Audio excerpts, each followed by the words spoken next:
آیا فیض نگران شورا کے مادانی پھولوں سے اس دفعہ صدیقی کابینہ کے اسلامی بھائیوں نے، جن کی ایک بڑی تعداد کی عالمی مدنی مرکز فیضان مدینہ باب المدینہ کراچی پاکستان میں آمد کا سلسلہ ہوا۔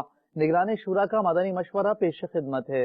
ہر فن کا ماہر نہیں ہوتا۔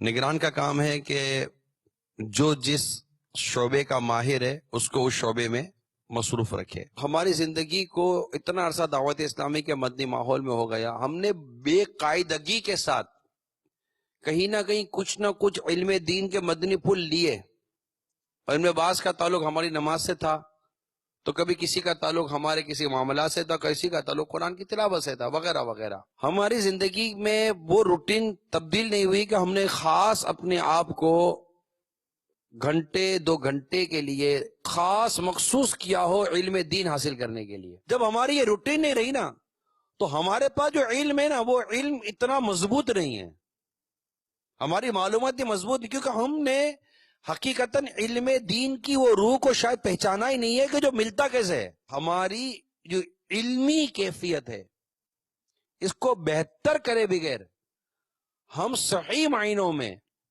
مبلغ بن نہیں سکتے۔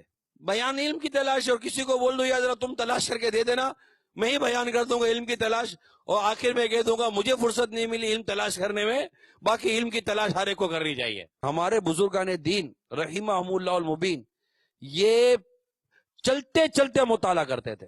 لا علمی اور جہالت کی گویا کہ ایک انتہا ہو گئی کہ ہم مطلب کہ اپنے طور پر صرف یہ سمجھ رہے کہ ہم بندری حلیے میں آ گئے تو ہم علم سے آراستہ ہو گئے۔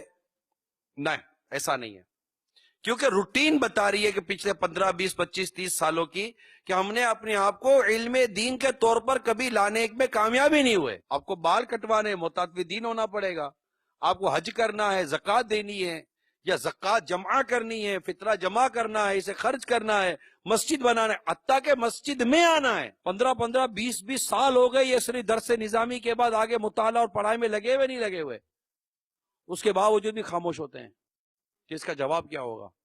اور ہم جیسا منہ پھٹ آدمی کوئی پوچھے تو پھٹ کر کے جواب، ایک دن یاد نہیں ہے کہ صحیح مطالعہ کیا ہو، مگر جواب دینے میں نمبر 1، اور اس کے لیے وقت دینا پڑے گا، یہ گھر بیٹھ کر نہیں ملتا۔ اس وقت جو ذمہ داران کم از کم ہیں، ان کو دعوت دیتا ہوں کہ آپ اللہ کی رضا کے لیے قربانی دیں، اپنے روزگار کی قربانی دیں، اپنے گھر بار کی قربانی دیں، اپنے کاروبار کی قربانی دیں۔ زندگی کا کوئی بھروسہ نہیں ہے، ہم نے جہالت کا لیبل لے کر قبر میں نہیں جانا، ہم نے قبر میں جانا اس حال میں کہ ہم پر جہالت کا لیبل نہ ہو، ہم اپنے فرض اور واجب علوم سے آراستہ ہوں۔